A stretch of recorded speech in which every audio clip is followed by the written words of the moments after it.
Hello everyone, baga nagaan barnoota keenya irratti deebitanii jecha guyyaa irraa kan wajjin ilaallu koorsii Introduction to Economics chapter 4 part 3 dha jechuudha. So part 3 kuni theory of costs in the short run kan jedhudha. Kanaafuu yaa eegallu definition and types of cost. So hiikni cost jedhu inni akkasumas immoo typeota akkamiitu jira yookaan types of cost kan jennu tokko tokkoon hojii ilaalaa deemna. Jalqaba irratti cost jechuun kuni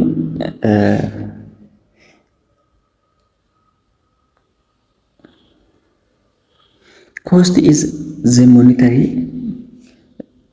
monetary value of inputs used in the production of an item. Jalqaba yeroo production ilaalaa turre, production is the process of transforming inputs into output jennee turre. So production adeemsa input fayyadamnee output produce gochuu jennee turre. So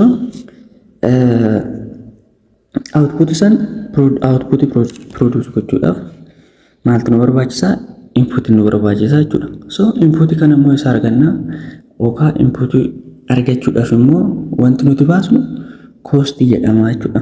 So cost is the monetary value of inputs used in the production of an item. Oomisha tokko oomishuudhaaf input nu barbaachisanii input sana argachuudhaaf immoo cost baasuu qabna jechuudha. So cost sun monetary value dha jechuudha. Monetary value jechuun wanta qarshiidhaan safaramuu danda'u jechuudha. Which means namni tokko lafa tokko osoo konkolaataadhaan jijjiiree lafa san konkolaataa tokko nan bitee yookaan konkolaataa manaatiin nan bitee jedhee dubbata osoo hin taane amma konkolaatichi sunii fi yookaan amma lafti sun baasu gara qarshiitti jijjiirame lafa kana amma nattan gurguree konkolaataa kana amma nan bitee jedhee haasa'uu danda'a jechuudha. So kanaafuu qarshiidha safarraa jechuudha cost kana. Cost is the monetary value of inputs used in the production of an item.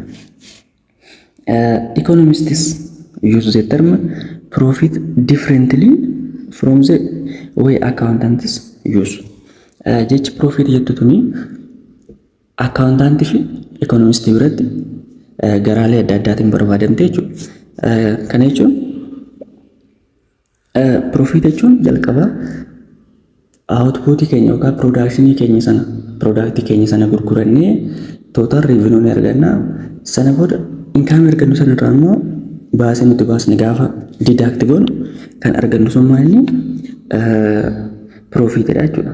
So profitiin kun immoo economistii biratti fi accountantii biratti garaalee adda addaatiin calculate godhama jechuudha. Which means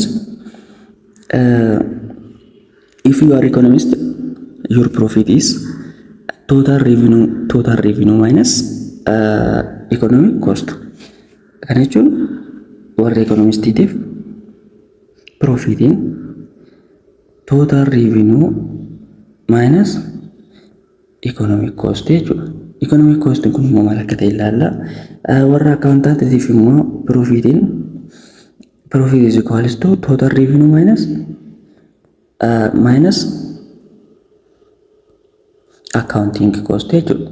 So kana tokko tokkoon ni ilaalla. So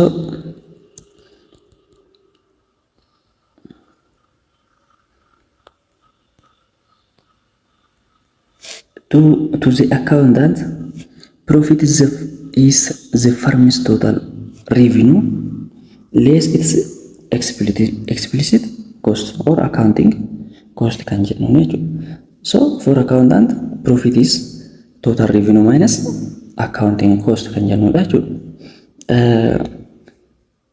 Accounting cost yookaan explicit cost kun maal akka ta'e ni ilaalla. To economist, economic profit is total revenue less economic cost, which means explicit and implicit cost. Isa kana tokko tokko hiika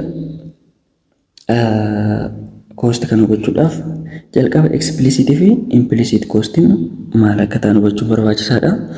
Explicit cost jechuun costii nuti qarshiidhaan inputiiwwan qarshiidhaan binnee argannu sana jechuudha.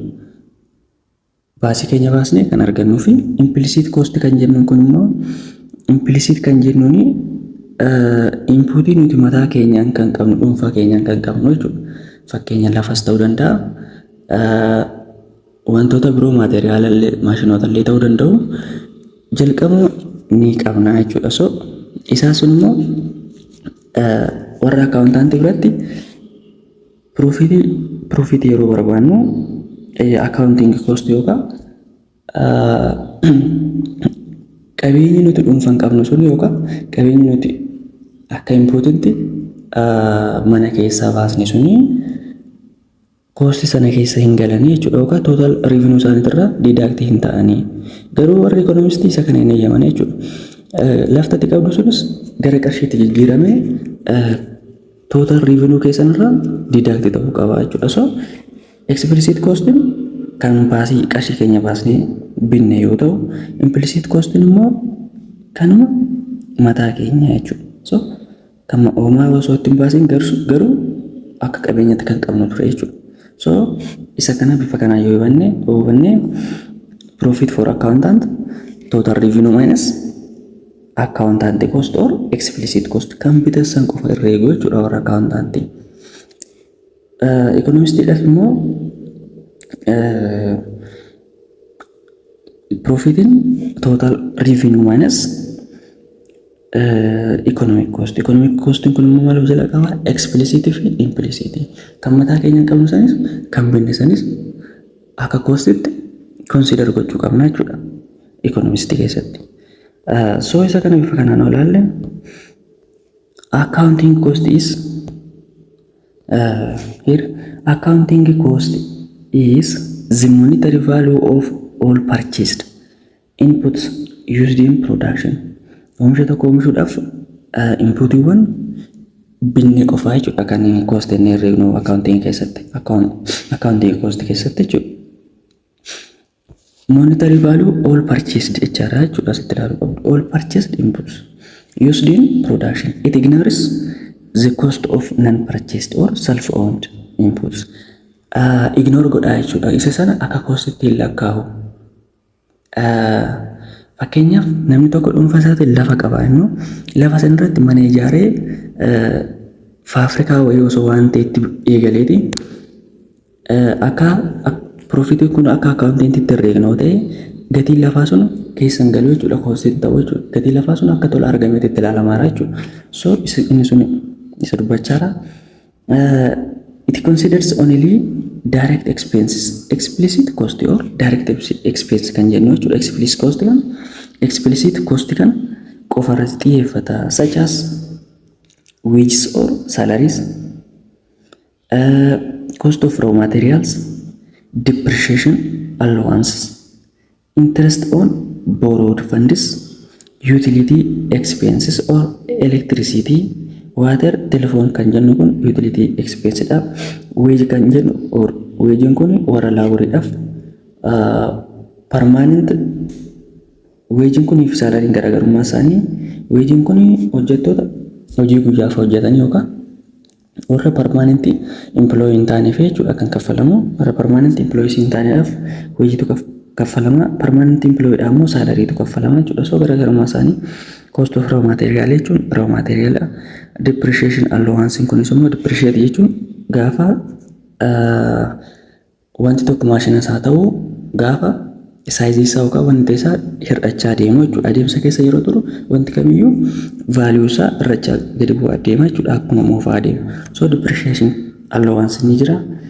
Interest on borrowed funds qarshii liqeeffanne irratti interest itti dabalee kaffalaa jechuudha.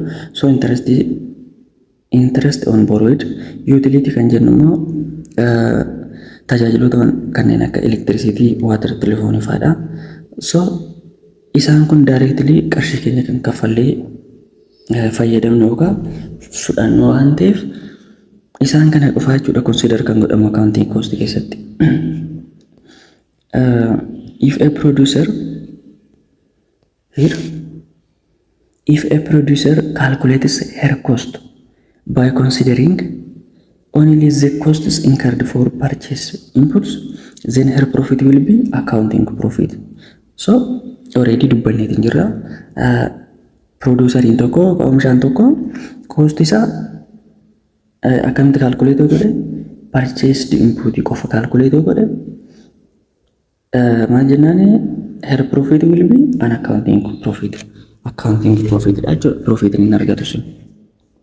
Accounting profit is equals to total revenue minus accounting cost, which means explicit cost. So total revenue minus explicit cost jechuudha.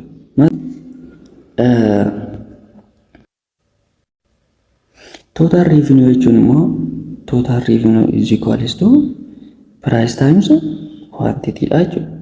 So price times quantity. Product keenya amma gurgurresan times price amma ittiin gurgurresan jechuudha. Fakkeenyaaf kaampaaniin tokko konkolaataa 5 oomisha gurgurreessuu ta'eeti tokko isaanii miliyoona tokkotti gurgurreessuu ta'e total revenue kaampaanii kanaa yookaan kan waliigala kaampaaniin kun argatu konkolaatota 5 sana times price of each cars, which means tokkoon price kaarii sanii gaafa waliin baasu total revenue argata jechuudha. So in our case total revenue keenya meeqa ta'a? 5 kaarii qabna. So 5 cars times pricing keenya 1 million per each. So 5 times 1 million 5 million itti gurgurre jechuudha. Our total revenue is 5 million jechuudha. So total revenue bifa kanaan jechuudha. Quantity baay'ina konkolaataa saniiti. Price immoo gatiin tokkoon ittiin gurgurreessan jechuudha. So total revenue kuni income waliigalaati malee before deduction of cost jechuudha. So cost keenya sana osoo deduct irraan godhin total income sanii jechuudha. So konkolaataa kana oomishuudhaaf immoo input irratti cost hedduu baasnee jirra. So kanaafuu cost sana gaafa irraa hir'isne immoo maanni profit ta'a jechuudha. Kanaafuu warra accountantiif accounting profit keenya total revenue minus explicit cost. Isa kana bifa kanaan qabachuu qabdu. Inni kan biraa gara economic cost itti darbinaa jechuudha. Economic cost jechuun economic cost asitti of producing a commodity considers the monetary value of all inputs purchased and non-purchased. Kan bitamanis kan hin bitamnes kan mataa keenyatti dabalee qabeenya keenyarra akkasumas oomisha tokko oomishuudhaaf jechuudha. Akkasumas kan binne isaanii jechuudha. Isaa sun gaafa walitti dhufan total economic cost nu kennu jechuudha. Calculating economic costs will be difficult since there are no direct monetary expenses for non-purchased inputs.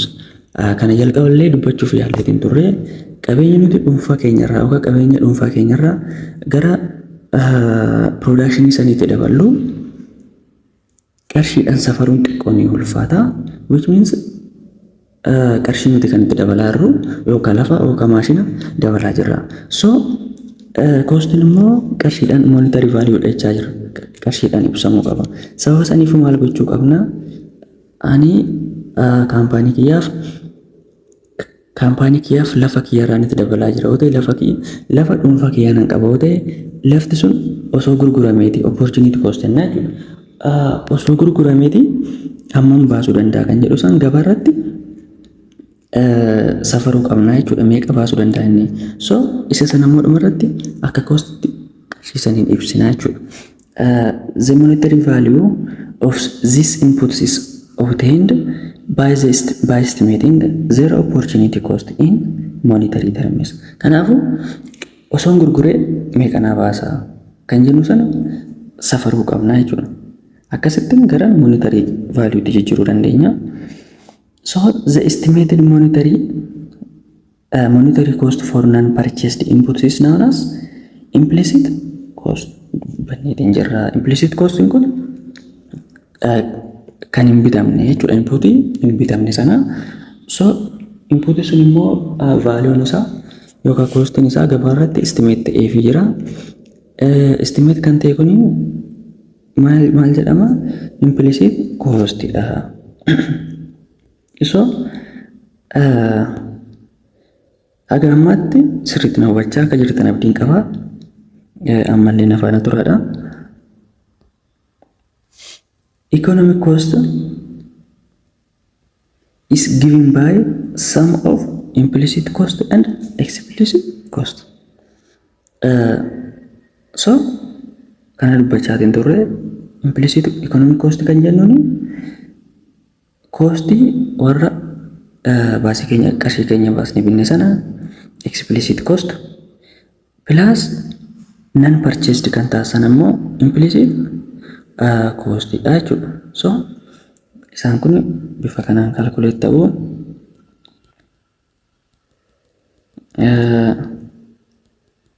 gara profit itti dhufnu immoo economic profit argachuudhaaf total revenue minus economic cost. Economic cost kun immoo explicit cost fi implicit cost. Explicit cost is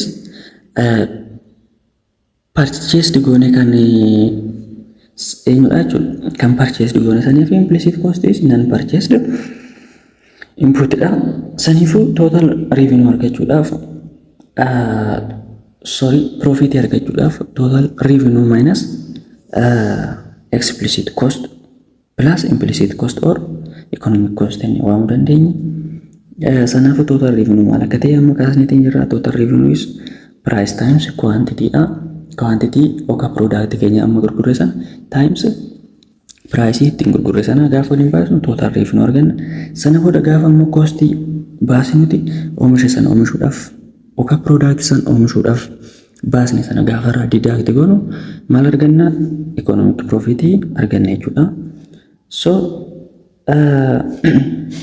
inni kan biraa waan asitti hubachuu qabdan accounting profit of a firm will be greater than economic profit by the amount of implicit cost. Kana jechuun profit nuti yeroo accounting cost profit warra accounting cost calculate godhan profit warra economic cost irra ni caala. Sababni isaas asirraa hubachuun yoo ni danda'ama.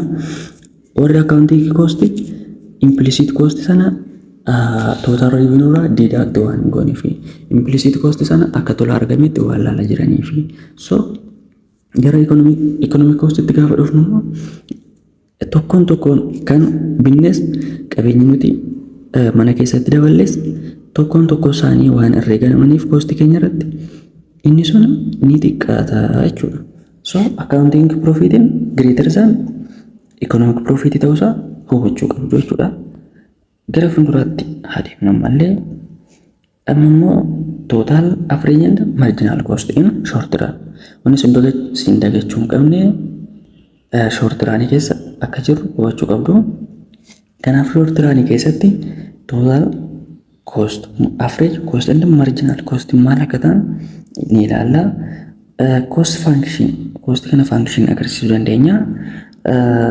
Yeroo function agarsiisnu kanas immoo maal agarsiisa? Cost function shows the total cost of producing a given level of output. Total cost output kenname tokko ka level of output kenname tokko produce gochuudhaaf nuti baasne kan agarsiisu jechuudha. Total cost of producing given level of output. It can be described using equation, table or curves. Kana fayyadamne agarsiisuu ni dandeenya. So cost is as function of output jechuu dandeenya. Jenneet ibsinaa jechuudha. Sababni isaas dependent variable, independent variable keewwiidha jechuudha. Kanaafuu cost is as function of output. So yeroo production maal jennee turre, production is as function is function of input jennee turre. Sababni isaas production dependent variable dha. Maal irratti hundaa'a? Input irratti hundaa'a jechuudha. So Kanaafiyyuu ammas immoo koostiin keenya output irratti hundaa'a jechuudha. Kanaafuu bifa kanaan agarsiisuu dandeenya. So it can be described using equation jenneetiin jira. Function aanillee akka agarsiisu dandeenya dubbannee jira. Kan itti aanu immoo in short run total cost can be broken down into two total fixed cost and total variable cost. Yeroo oomishnu yookaan inputiin iddoo lamatti qoodamu jenneetiin turre. Inputiin kunis total cost inputiin kunis fixed input fi variable input dha. As keessattis total costiin iddoo lamatti qoodamu. Isaanis total fixed cost fi total fixed cost fi total variable cost dha jechuudha. Tokko tokko maal akka ta'an ilaalla. Garuu wanna qabachuu qabdanii costiin yookaan total costiin iddoo lamatti akka qoodamuu danda'u. Total fixed cost fi total variable cost. So fixed costing kun maal akka ta'e ilaallu. Costs which do not vary with the level of output. Level of output yookaan akkuma outputiin jijjiiramu wajjin hin jijjiiramanii jechuudha. Isaan kun fixed ta'u jechuudha. As its name indicates, costs which do not vary with the level of output. Level of output wajjin kan hin jijjiiramne jechuudha. So maal jennaan fixed cost. Fixed cost is not vary with the level of output. They are regarded as fixed because these costs are unavoidable regardless of the level of output. Unavoidable jechuudha. Dhiisuu hin dandeenyu jechuudha isaan kana. Sababni isaas output dhaabnullee oomishnullee isaan kana in short run wanni sun hubachuu qabda. Short run keessatti avoid gochuu hin dandeenyu, dhaabuu hin dandeenyu, dirqama baasnee jechuudha fixed cost kan. So isaan sana akkasitti yaaddanii fixed costing kan akka ta'an tilmaamunillee nama rakkisu. The firm can avoid fixed cost. Yeroo kam avoid gochuu danda'a garuu firmiin only if or she stops operation or shut down the business. Business an haga hin cufnetti, business san operate gochuu haga hin dhaabnetti fixed cost kana output irratti hundoofne wanti dhaabna yookaan avoid goonu hin jiru jechuudha. So gabaabumatti fixed costing kun fixed the cost which do not vary with the level of output jenneetiin jirra. They are regarded as fixed because the costs are unavoidable regardless of the level of output. The firm can avoid fixed cost only if she or he stops operation or shut down the business. So irratti walii galee jirra. Isaan kun immoo fixed cost kan jennuun kun maaliif akka ta'an yaalaallu. So fixed costing kun salaries of administrative staffs. Administrative staff kan jennu warra hooggansa rafaa jiran jechuudha. So isaan suni salarii isaanii dirqama nama kaffallaa jechuudha. Yeroo murtaa'eetiif oomisha waan dhaabneef isaan sun mindaa isaanii waan isaan nu dhiisaniif hin jiru. So salaries of administrative staff kana expenses for building depreciation and repairs. Building depreciation kan jennu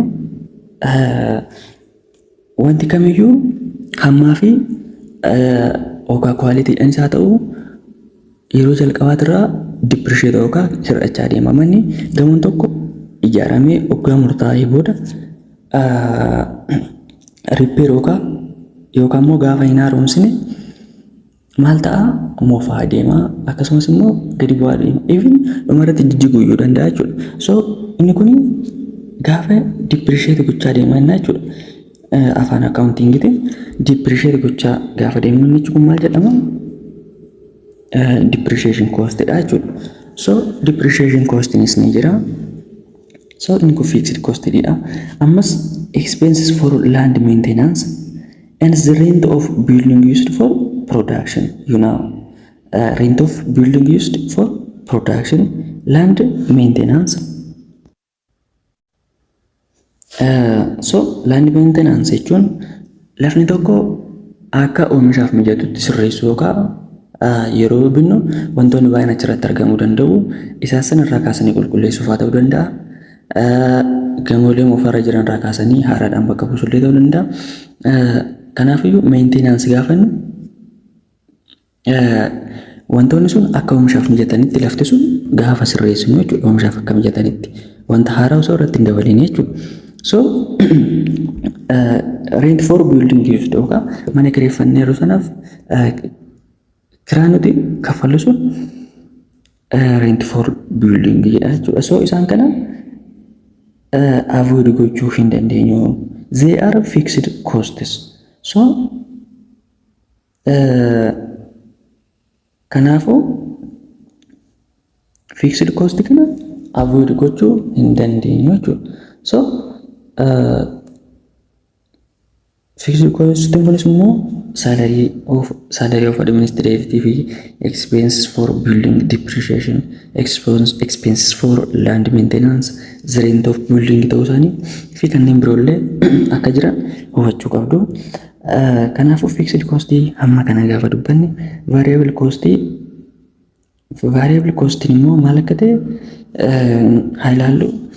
It includes all costs which directly vary with the level of output. Isaan kun immoo oomishatti garaagarummaa qabu jechuudha. Oomisha irratti hundaa'an iyyuu vary. They are vary with the level of output. For example, if the farm produces zero output, the variable cost is zero. Kanaafuu variable cost warri jennuun kun farmiin tokko osoo oomishuu baatee oomisha isaa dhaabeti variable cost kun zero dha jechuudha. This costs may include maal fa'aa akka ta'an immoo yaa ilaallu.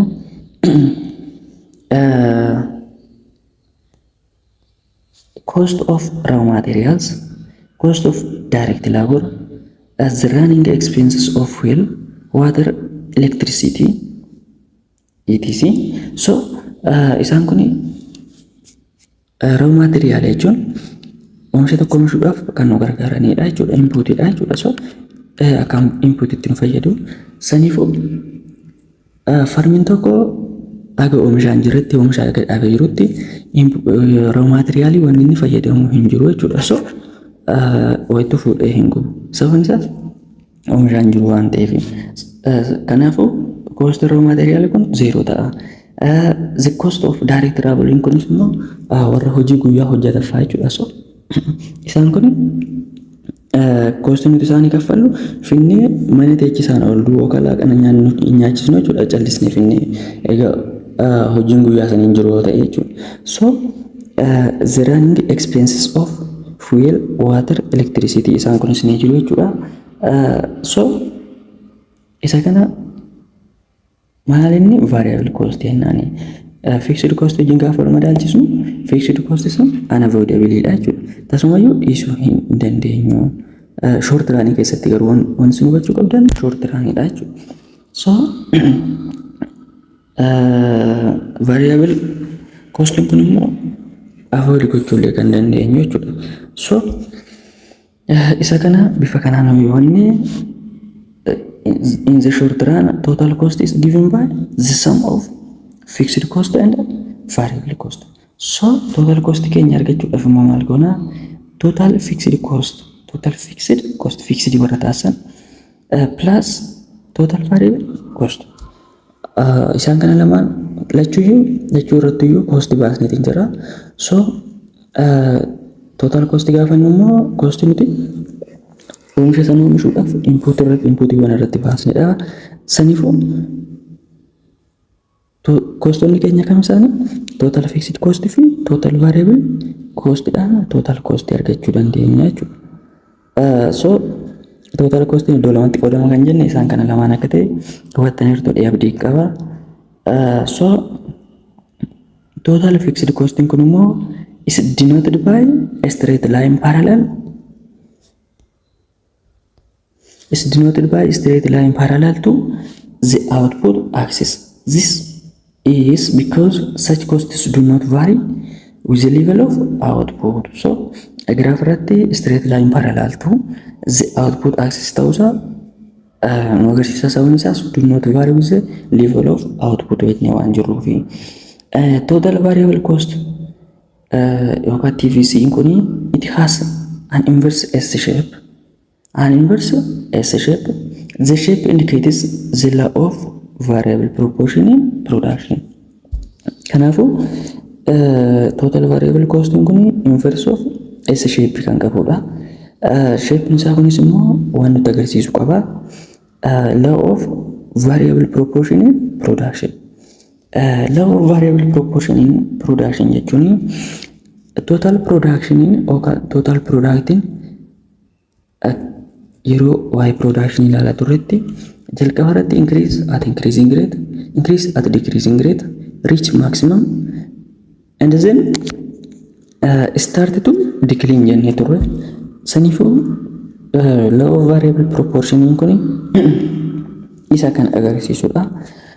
At the initial stage of production with a given plant, as more of the variable factor is employed, its productivity increases. Hence, the total variable cost increases at decreasing rate. This continues at optimal fixed and variable factor is reached.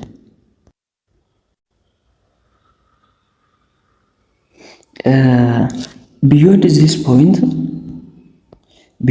point, as increased quantities of the variable factor are combined with the fixed factor, the productivity of the variable factor declines and the TVC increases at increasing rate.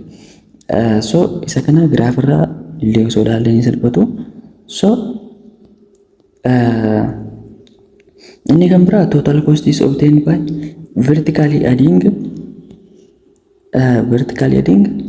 TFC and total variable cost. So total fixed cost fi total variable cost walitti daanee kan argannudha jechuudha. Vertically adding total fixed cost and total variable cost at each level of output.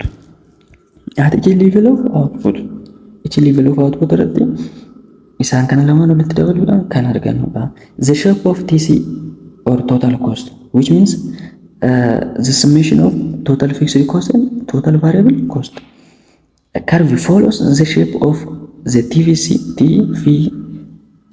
curve, such that the TC has also an inverse S shape.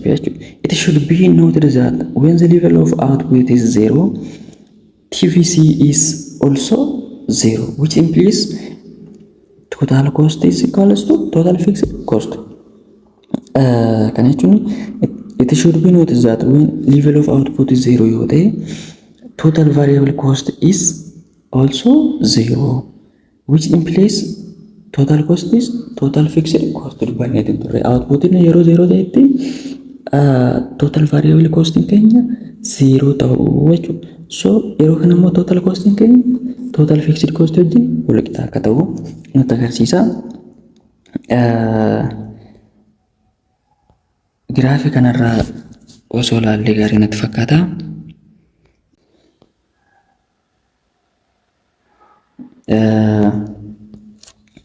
Asii y axis irra cost ni jira, x axis irra immoo output ni jira. So kanaafuu output ni jira x axis irra. So inni kun total fixed cost dha jechuudha. Laayiniin asii ka'ee deemu kun total fixed cost. Inni kun immoo total variable cost. So inni kun immoo total cost dha jechuudha. Kamirraa kan ka'u total fixed cost irraa ka'ee kan deemu jechuudha. So isaan kana bifa kanaan yoo hubanne total fixed cost, total variable cost, total cost dha jechuudha. Total cost kun immoo total variable cost fi total fixed cost kana walitti hidhuudhaan kan argannu jechuudha. So outputiin gaafa 0 ta'e total variable costing keenya 0 ta'uu akka danda'u asirrallee hubachuu ni dandeenya.